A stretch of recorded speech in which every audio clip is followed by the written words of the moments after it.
Trailing Biden both nationally and in key swing states, the president has spent his time since returning to the campaign trail in places like Florida, North Carolina, Georgia and Pennsylvania. States he beat Hillary Clinton in 4 years ago, but where the former vice president today still maintains an edge. This was President Trump in Nevada over the weekend. When you vote for me, prosperity will surge. Your taxes will be cut even further. I gave you the biggest tax cut in the history of our country. The pandemic is rounding the turn. It's rounding, and we have the vaccines coming, and they go crazy, the fake news. But I will tell you, it's rounding the turn with or without. It's rounding the turn. You'll see that. Normal life, that's all we want. We want normal life, right? We want normal. We want to be where we were 7 months ago, right? But it's that kind of language that has hurt his standing with voters who view Biden more favorably in handling the pandemic, particularly seniors who are most at risk and who are deserting the president in droves. My grandfather would say, this guy's gone around the bend if he thinks we turned the corner. Turn the corner. Things are getting worse. He continues to lie to us about the circumstances. As early voting records continue to be smashed, with more than 27 million votes already cast, compared to 6 million at the same point in 2016. It's very, very, very important that everybody, regardless as to what, get out and vote today. Vote, vote, vote. A lot of people suffered and died for our right to vote, so I'm out here, honoring that. This election time is just way more complex, I guess you would say, with Biden and Trump. So I don't know. It just feels like more of a sense of urgency, and we want to make sure that the votes are actually in. I would strongly recommend coming early and getting it done. That way, it's done. It's in the system. You don't have to hear about it on the 6 o'clock news about they found a burlap bag full of ballots, out in the woods somewhere. While 30 election observers from the Organization for Security and Cooperation in Europe are already on the ground in the US. We're not applying any kind of special methodology for the United States. So we observe the vote, but also the count. Now, we may anticipate that the counting will go on for a while. If a lot of ballots are mailed in, it might take a while for those to actually be tallied up. So we will be following that. And of course, if anybody feels that there has been something that they're not happy with, they will have recourse to the normal channels here in the United States. With a final presidential debate in Nashville, Tennessee, Thursday, viewed as a last-ditch effort to create some momentum in the final stretch. But with estimates suggesting that up to a third of the electorate will have cast their ballots by the end of this week, the window of opportunity for both candidates is fast closing.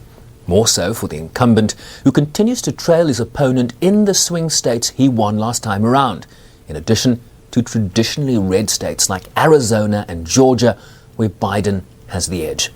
But with the 2016 Democratic hangover providing a constant sense of déjà vu, the Biden campaign over the weekend warning that this race is far closer than the polls suggest. Sherwin Bryce-Pease, SABC News, New York. Sherwin joining us live from New York now. So Sherwin, you've explained the swing states are going to be key for victory here. I see you've got a color-coded map behind you. Explain why these battleground states are the big focus right now. Well, with 15 days to go, Francis, I thought it might be important for us to explain what we often talk about, right? This comparison between the popular vote and the Electoral College. And of course, as we learned in 2016, winning the popular vote did not mean Hillary Clinton became president of the United States. You have to win the Electoral College. And so how many Electoral College votes do we have? A total of 538 distributed based on the population in each state. To win, each candidate must reach 270, essentially splitting 538 by 2, 269 +1. Why? So if I step out of the way, let's have a look at the color-coded nature of this map. The red states represent traditionally Republican states. So Donald Trump is doing very well in middle rural America. If you look at the blue states, those go traditionally for Democratic candidates. And the gray states are what you are looking at in terms of the toss-up states, the battleground states, the swing states in this election. So why does the Electoral College favor Democrats? And this might be a surprise given 2016's results.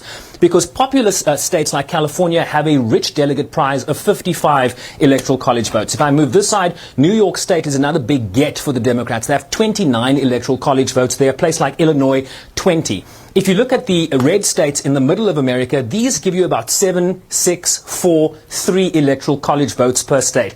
So if you do a quick mathematical tabulation, Francis, Democrats come out with about 202 Electoral College votes before the election has actually begun. And someone like the Republican candidate Donald Trump gets to about 108 Electoral College votes in total, which means swing states become that much more important for the Republican candidate. Here's the difficulty right now. Places like Florida, Georgia, North Carolina, Pennsylvania, Ohio.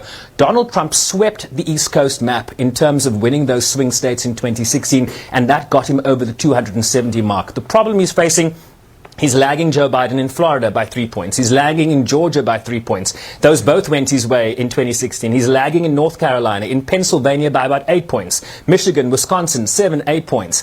So he has a very difficult road here to get to 270 Electoral College votes based on how well Joe Biden is doing in those swing states, and given the built-in advantage with delegate-rich states like California, New York, and Illinois that the Democratic candidate now enjoys heading into this election. The point here, you got to get over 270 to win the Electoral College and the presidency, and right now that is favoring Joe Biden. And if that explanation didn't do well for you, Francis, listen to Akram Al-Elias. He's the president of the Washington-based political consultancy group called Capital Communications Group. He also explained the Electoral College for us. Watch.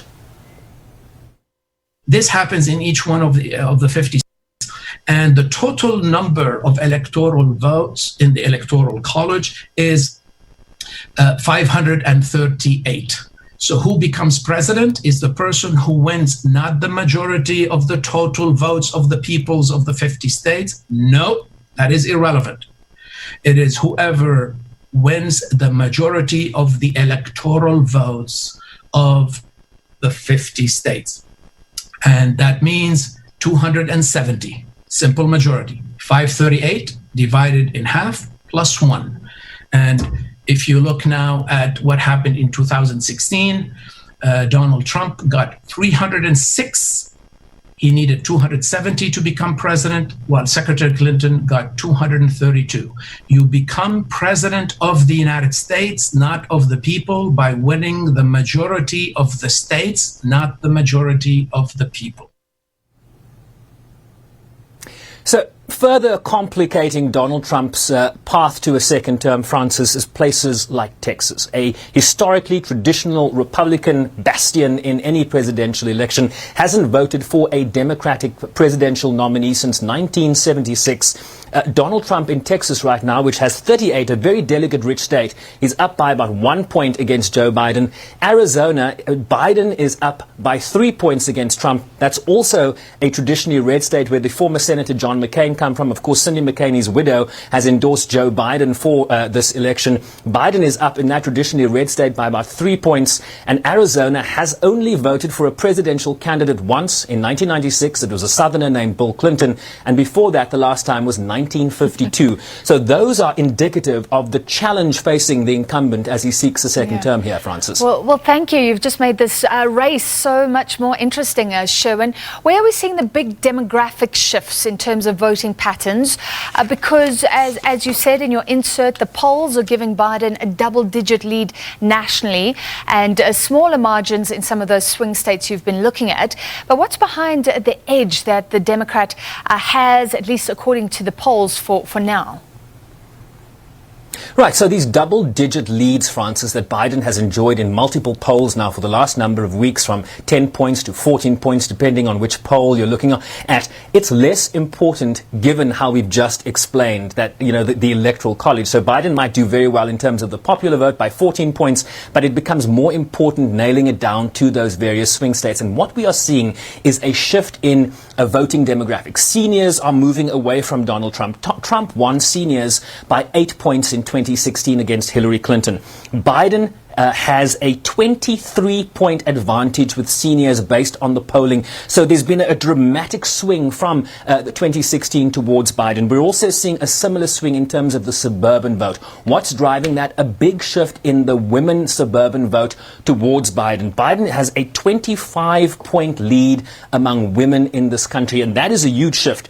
Clinton won female voters in 2016 by 12 points. Biden is up by 25 points. So that just tells you that's almost double the number of women that are likely to turn out for Biden as opposed to Hillary Clinton. And here's something that's also very critical. We don't talk much about the male vote. But what we're seeing here, Biden is making huge inroads. He currently has an advantage to the president that traditionally has strong male support. Trump at 45% in terms of male votes in the United States. Biden at 49. So those demographics are very telling in what we're seeing in terms of Biden's advantage in the various swing states we're talking about, Francis. And maybe this affecting seniors and all demographics, the debate over what's really happening in terms of COVID-19. So two major narratives emerging in the closing weeks. One from Trump that the US is turning the corner. We heard him there. Biden saying not even close. So COVID-19 still dominating the rhetoric in these final weeks.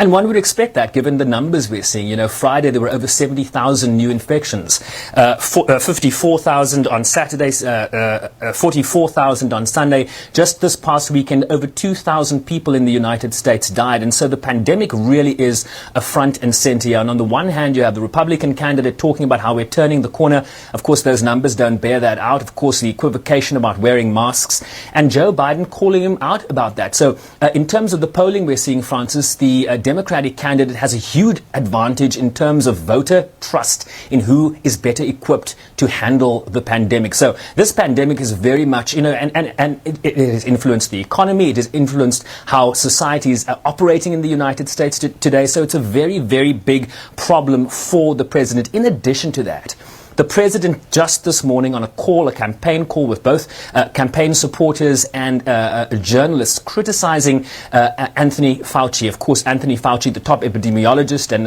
infectious diseases expert in the United States, criticizing him. And I'll read you what he said. Every time, this is quoting the president, every time Fauci goes on television, there's always a bomb.